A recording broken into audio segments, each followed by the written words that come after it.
The Under-20 World Rugby Championship is here. I am so excited, and in this video I'm going to be giving my preview and predictions for every single game for round 1 this weekend. I am so excited for these games. There's a lot of teams here. I mean, we got Argentina versus USA, Italy versus Scotland, England versus Ireland. That's going to be a good one. New Zealand versus Japan. Wales versus Georgia, France versus Fiji, South Africa versus Uruguay, and Australia versus Spain. So we're going to go through all of these games, give our realistic expectations, and also our prediction as well. So let me know if you disagree or if you agree down below. If you do enjoy the content, please don't forget to like and subscribe to help the channel grow. I appreciate all the support. I think for the first few rounds, it's going to be like this, where I do the preview and predictions for all the games, as well as the review for all the games. Once it gets to the playoffs, we'll start to go into depth of kind of doing previews for the individual games as well as the match reactions as well. So for now, we're just going to be doing like this, and if you do enjoy the content, please hit the subscribe button and stick around, because there's going to be a lot more content coming out for the under-20s, for the Nations Championship, and of course later this year for the Greatest Rivalry Tour, and I appreciate all the support. So let's get right into it, starting off with Argentina versus USA. First of all, I'm really happy to see USA there. I played rugby in USA a few years ago, and it's some really good players there. So I really am happy to see them there. I think they deserve it. I think the kind of extended tournament now makes it a lot more fun to watch, especially from an under-20 perspective. Of course, for the World Cup, the actual men's World Cup, if you were to put too many teams in, we kind of take away from how special it is. But I think for the under-20s, the more the merrier, especially if all these teams are trying to build their rugby from this kind of roots here. This is their route for their country. Like under 20 Springboks, they get a lot of those guys going from here to eventually becoming Springboks, and I think it's going to be the same for all these countries going forward. So Argentina versus USA. Argentina, we know what they can do. They're a really good team. They gave every single team they played, they gave trouble recently in the Rugby Championship for the under 20. So I'm going to have to go with Argentina here by a very healthy score margin, but I'm just really excited to see USA here and just see if they can put up a fight. I think it's going to be a very good experience for them as well against these teams to put up a really big fight. But Argentina, a very strong team. I got them winning that game by a pretty healthy margin. Next up, we have Italy versus Scotland. And I have to say, I didn't watch any of the Six Nations under 20. So this is just what I've seen from recent reports. And I have watched some of the highlights as well, but I didn't actually watch the games in full. So for me, the way I see Italy going with the under-20s, they are going from strength to strength every single year. I think Scotland's got a good under-20 group, but they've really been struggling for a while. So for me, I'm going with Italy to win this one, and I don't think that's really that bold of a prediction. Italy's under-20s in recent years are getting better and better every single year. They've got a good group, they've got a good coaching staff there, and that whole kind of under 20 group of them from year to year just seems to be getting better, going from strength to strength. They've won some really big games before.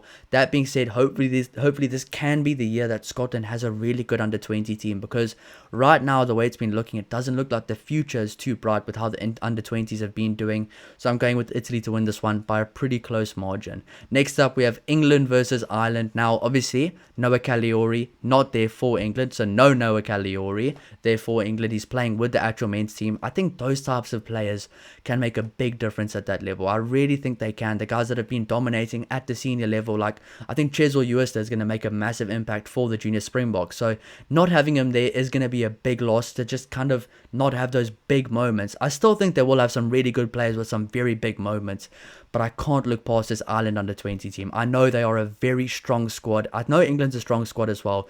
This is probably the first 50-50 game for me. I think Italy versus Scotland is 50-50, but I think Italy might win that one. I think this England versus Ireland one is a really big 50-50 game, but I have to go with Ireland for this one. I just have a bit more confidence in the Ireland under 20s right now, and they've got some very good players as well. Moving on to the next game, we have New Zealand versus Japan. This is a bit of an obvious one. I'm going for New Zealand. Now, I did see recently that the under-20s lost to Georgia. I'm not too sure if that was the full under-20s team. They weren't even playing with numbers on their back. I'm not too sure. You have to give credit to Georgia, though. They are becoming a bit of a powerhouse. Not like a dominant powerhouse, but they are really becoming a powerhouse and getting much better at the under-20 level. And of course, their senior men's team is taking off as well. So I'm going to go with New Zealand to beat Japan, probably batter Japan by a pretty healthy margin. Japan aren't really the best at this level. I think some of their players they do rely a lot in the men's team from those overseas players, and I think under 20s you don't see that many of those guys there as well. So I'm going to have to go with New Zealand by a very healthy margin in this game. Next up we have Wales versus Georgia. This is honestly where it gets interesting. I know Wales have a good under 20 team this year. I know Georgia have a good under 20 team this year. This is definitely a fun game to watch because there's also been a little bit of beef in recent years that Georgia needs to replace Wales in the Six Nations, and I think both these squads know that. There's a bit of beef where Georgia thinks they're better than Wales. Wales knows they're better than Georgia, so this is going to be a very fun one to watch. That being said, I am going to go with Wales to win this game, but I would not be surprised if Georgia does end up winning this game because it's going to be a really fun one, a really close one as well, and a very good battle till the end. Next up, we have France versus Fiji. I recently did watch Fiji play. Of course, we know France under 20s. These are going to be fully grown men playing there. Fiji do have a good under 20 team. They caused a few problems, a few headaches for the Junior Springboks. I think they would have ironed a few things out, and I think Fiji, going into this tournament right now, got a much better preparation than in recent years. So I am going to go with France by probably a pretty healthy margin, but not a big score. But I think France will comfortably win this game. But I think Fiji once again will cause headaches. They've got some very good outside backs and some very fun forwards to watch as well. They've got a really fun team to watch. They throw the ball around, and I think they're going to do the exact same thing against this France team. But that being said, I think this France team is going to dominate this Fiji team. I think this France team can go very far in this competition. And to be honest, recently, France has been setting the standard over the last 8 to 9 years in the under 20s as well. So I'm going to have to go with France to win this game by a little bit of a healthy margin. Next up, 2 games left. We have the SA under 20 team, the Junior Springboks versus Uruguay. I think they have played before. I think they played a few weeks ago. I think it was Uruguay. No, it was Chile, in fact. I think it was Chile. But that being said, I know Uruguay's got a good under 20 team, but this Junior Springbok team is here to dominate. I really do believe that. This isn't just me being biased. Normally, I'm very honest when it comes to the Springboks. I'm actually probably more towards the negative side sometimes than I am towards the positive side because I see all the fans loving the Springboks and I realize, but that guy didn't play that well, and I think that's going to be a problem in the future. But with this under 20 team right now, I am really bullish on them. They've got some very good players. Of course, they'll be without 3 of their key players, without Riley Norton, their actual captain. Sipesetu Mnebelele is now the captain. He's a phenomenal player as well. They're without their starting fly-half, Vusi Moyo. Yakin Ahmed will now be their starting fly-half, who is a phenomenal player, but he's banned for 2 games because he got a red card in the SAA game against Zimbabwe, but he will be back. So I fully expect a guy like Alzida Felix to be there for those kind of first 2 games, or a Luan Khilumia as well. Then also, Zeketelo Siaya. He was one of the guys I was speaking about the most coming into this competition.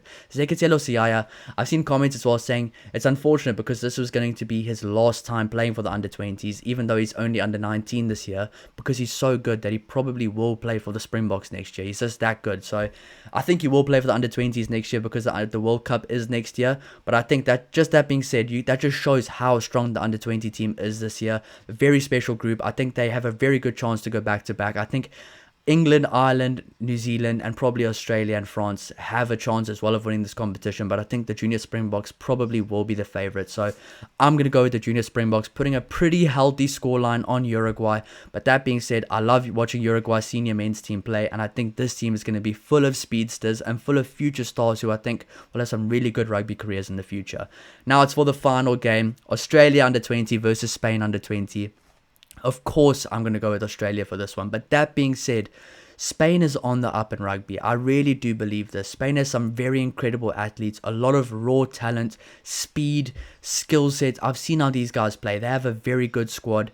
I think they will cause a few headaches. I think all the teams that I say the other team is going to win by a healthy margin, I think those losing teams will honestly cause a lot of headaches. And because it's not the senior men's team either, some of these teams can pull off shock upsets. We've seen it before. I think the Spain team can cause a few upsets in this competition, but I don't think it's going to be against Australia. I really do believe Australia will honestly have a healthy margin of victory against Spain. But that being said, that is my predictions and a bit of my overall preview. Let me know yours down below. I'll go over my predictions one more time.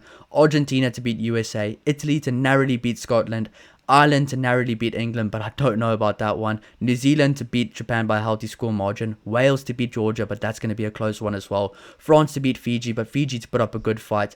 South Africa to beat Uruguay by a healthy score margin. And Australia to beat Spain by a healthy score margin. So let me know your predictions down below. I'm very excited for this. And if you do enjoy the content, hit the subscribe button and I'll see you in the next one. Cheers.